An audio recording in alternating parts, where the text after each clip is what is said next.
खतांच्या पोत्यांवर पंतप्रधान नरेंद्र मोदी यांचा फोटो असल्याने आचारसंहितेत खतांची पोती अडकलीत का असा प्रश्न उपस्थित करत शिरूर लोकसभा मतदारसंघाचे राष्ट्रवादी शरद पवार गटाचे उमेदवार डॉक्टर अमोल कोल्हे यांनी संताप व्यक्त केलाय। तर यावेळी नागरिकांनी नशीब गॅसच्या सिलेंडरवर मोदींचा फोटो नाही, अन्यथा घरातील सिलेंडर पण आचारसंहितेत जमा करून चुली पेटवायची वेळ आली असती अशा प्रकारच्या तिखट प्रतिक्रिया व्यक्त होऊ लागल्या। पाहुयात काय म्हणाले डॉक्टर अमोल कोल्हे। या व्हिडिओचे सहप्रायोजक आहेत साई समर्थ डेव्हलपर्स, खात्रीशीर बांधकाम, विश्वसनीय व्यवहार। जय गणेश डेव्हलपर्स, बांधकाम क्षेत्रातील एक तरुण नाव। अंजनी लॉन्स मंगल कार्यालय, कोंडवे धावडे, पुणे।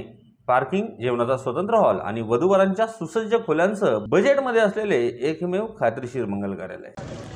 नाही, खरं तर माननीय पंतप्रधानांच्या फोटोविषयी सातत्याने चर्चा केली गेली, पण भारतीय जनता पक्षाला 24/7 केवळ निवडणूक दिसत असल्यामुळे हा जो प्रचाराचा हव्यास आहे, हजारो कोटी या केवळ जाहिरातबाजीवर खर्च होत असताना खतांच्या गोणीवर सुद्धा माननीय पंतप्रधानांचे हे फोटो सातत्याने छापले गेले आणि आता आचारसंहितेची ही बंधनं आल्यामुळे, ही फटकार लागल्यामुळे माननीय पंतप्रधानांचे फोटो हटवण्यासाठी हा वेळ जातोय, म्हणून सर्वसामान्य शेतकऱ्यांना युरिया मिळत नाहीये का, याचं स्पष्टीकरण खरं तर भारतीय जनता पक्षानं द्यायला हवं।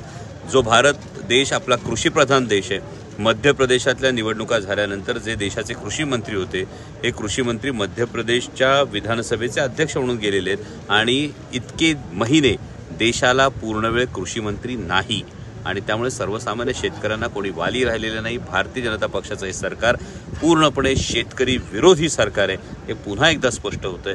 म्हणजे हे माझं विधान ऐकल्यानंतर घाईघाईने कृषी सन्मान निधीचा उल्लेख होईल, परंतु सर्वसामान्य शेतकरी लाखभर रुपयाची खतं शेताला घालतो, त्याच्याकडून 18% GSTतून 18,000 रुपये वसूल करायचे, नंतर तुटपुंजी 6,000 रुपयाची मदत त्याला द्यायची, याला कृषी सन्मान असं म्हणता येत नाही। सर्वसामान्य शेतकऱ्यांच्या शेतमालाला भाव नाही आणि असं असताना खतांचे दर इतके वाढलेले आहेत। आज खेड तालुक्यामध्ये उन्हातानामध्ये शेतकरी बांधवांना युरिया उपलब्ध होत नाहीये, युरियासाठी त्यांना रांगा लावाव्या लागत आहेत। त्यामुळे सर्वसामान्य शेतकऱ्यांच्या प्रती भारतीय जनता पक्षाची काय मनोवृत्ती हे यातून दिसून येते।